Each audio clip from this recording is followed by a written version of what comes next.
Well then, ladies and gentlemen, the TV companies have made their final decisions on who they will broadcast live at the end of the Premier League season on Sunday, and Newcastle United are not in the list. It's incredible, but my God, they still have to go with their loving with Liverpool.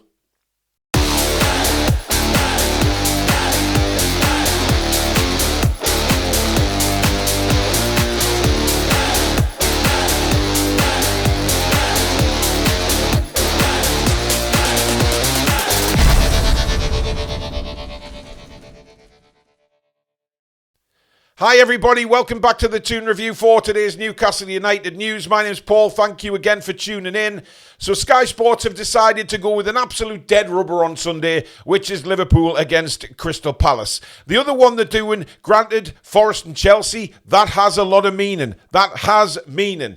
But Liverpool against Palace, are you absolutely fucking kidding me?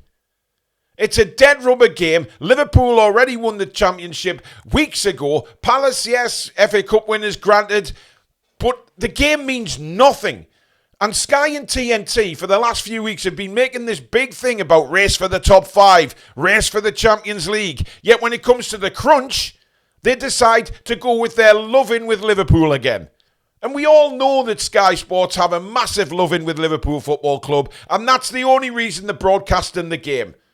I mean, look, if they wanted to show Liverpool lifting the trophy or whatever it is at the end of the game, then for God's sake, just cut back to it at the end. Cover the games that count. You know, there's a lot of fans will be wanting to see Newcastle, Everton and other games. But as usual, the fans are just thrown under the bus by these companies who charge a fucking fortune to watch knacker games like this. What is the point of putting Liverpool Palace on? Somebody please tell me, because I'm absolutely baffled by it. Absolutely baffled. And then TNT, Manchester United, Aston Villa.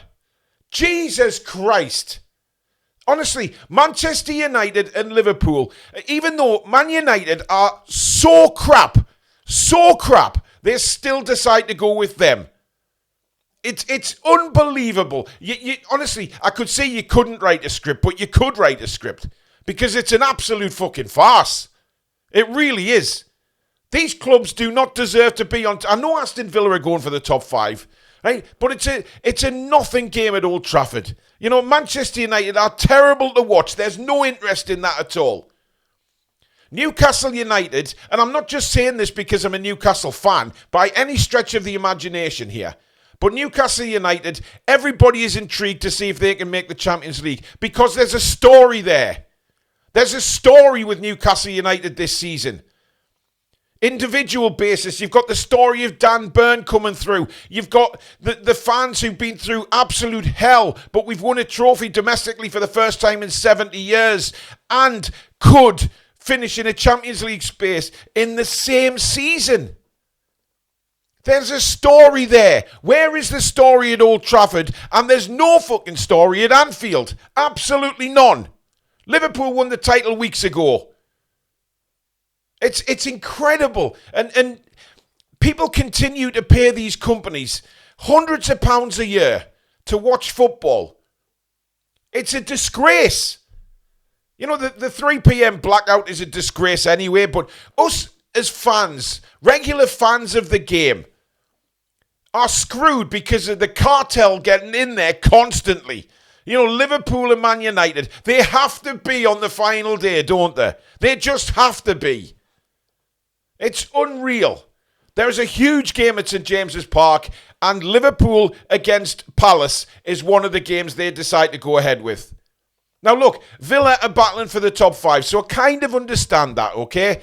But the other game should be Newcastle Everton, not Liverpool Palace. I'm not wrong. I know I'm not wrong. And I'd be amazed if any of you guys out there disagreed with that. Because they just, again, go blinkered and think, oh, Liverpool, you know, we've got to feature the champions on the last day. Why? The game is a dead rubber. There's nothing to play for. So if you're going to show them lifting the title, do it at the end. When the games are finished, cut back to Anfield to watch them lift the cup. You don't have to put the game on. Honestly, I'm just fed up to death of these bloody TV companies ripping people off month to month, causing an absolute fortune out of people's wallets. And they keep doing this. It's been the same all season with ridiculous kick-off times on a Monday night, expecting Newcastle to go to London, West Ham to come up to Newcastle, and all that blasé stuff. They don't give a shit about the fans. It's all about the big bucks, the money. And because Liverpool, yes, they're a huge club across the world, let's put Liverpool and Manchester United on. It's an absolute farce, man. But let me know what you think in the comments. Are you disappointed? Of course you're going to be disappointed Newcastle aren't on. What sort of question is that? But why is it Liverpool Palace? Can somebody please explain that to me? Because it means no sense at all in the world to me. Now, moving on to some transfer news, guys, and one player who is once again linked with Newcastle United today is a player that we have been looking at for quite a while, and that's Armando Broja. Now, currently he's on loan at Everton, but he's been out for the majority of the season. He's made 10 appearances this season, but only 4 of them have been starts. And I kind of asked the question, why would be interested in Broja? Because apparently he is now looking at a £30 million transfer fee from Chelsea. Chelsea are looking to offload him this season. Obviously, he's been on loan. He went to Fulham and, of course, Everton, but he hasn't had any success in the Everton loan because of injury. Now, why on earth would we want another injury-prone player to Newcastle United? And I'm reading some of the reports today saying, it might not be a bad fit for Newcastle. Of course it's a bad fit. Broja was a decent player, but again, he can't be trusted with injuries. And I find it astounding that we are linked with players who, just because Chelsea may be offloading him, Newcastle United get a mention. Now, Everton have shown a slight interest in maybe signing him on a permanent basis. Fulham also have said they may sign him again. They wouldn't mind him back at Craven Cottage. But for Newcastle United, I don't see this working at all. The £30 million asking price, right? Chelsea, we know what Chelsea are like. They love to bring in the money. They love to dictate to people how much they can earn. We've seen it many, many times with Chelsea. Broja, for me, is not a £30 million rated player now. You know, he came through, he played really well at Southampton, got his move to Chelsea, then it sort of broke down for him. It never happened. Chelsea was difficult because they had 350,000 players, so he was fighting a lot of players to get in the starting lineup. So then they put him out on loan, but it hasn't happened for him. And then, of course, now he's been out most of the season injured. So, we're talking about seeing Callum Wilson off at the end of the season. Why on earth would we go back in for Broja? It makes no sense. Yes, 2 years ago when he was at Southampton, absolutely. We did have a positive interest in him then because he was scoring goals and he looked a real handful. But now, I don't see that happening at all. I'd be really disappointed, I guess. Really, yes, I would be if we brought Broja in. He wouldn't excite me as a signing.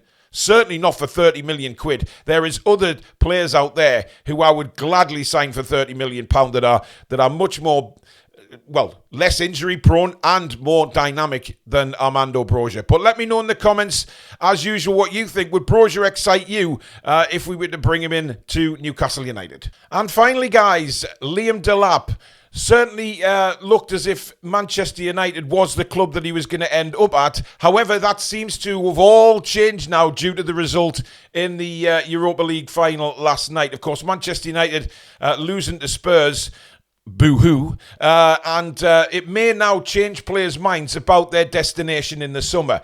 And one of those is, of course, being spoken about is Liam Delap. Now, there's a lot of reports this morning that Newcastle United this week have been holding or are going to hold face-to-face talks with Delap and his representatives about a possible move to St James's Park. Now, we do know that he has a £30 million release clause in all competitions this season, 39 appearances, 12 goals, 2 assists. He is in big demand, with Manchester United obviously wanting him and Chelsea in the frame as well. Chelsea definitely have sniffed around as a positive interest, but Manchester United has been the talk of his final destination. However, that has mainly come from Manchester United side of things and their YouTube channels. There's nothing directly from Delap's representatives who said anything about Delap moving to Manchester United.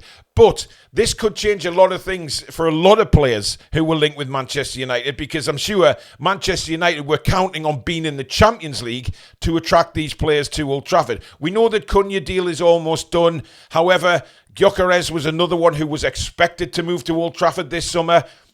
That is all but dead now because they're not in the Champions League. And we said this many times on this show and on this channel, that players will want to play in the Champions League. It is the pinnacle of club competition. That is where everybody wants to play.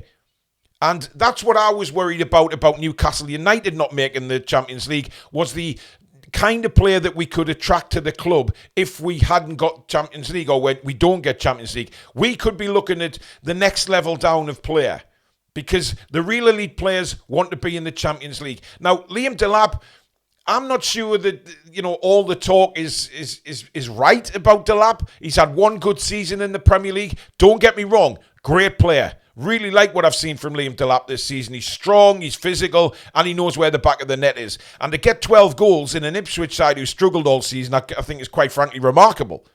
So, 30 million quid release clause. It's certainly an option for Newcastle United, and Newcastle United definitely interested. Confirmation that we're talking face-to-face with Delap and his reps. This could be a good signing for us. Delap may have had a change in mind.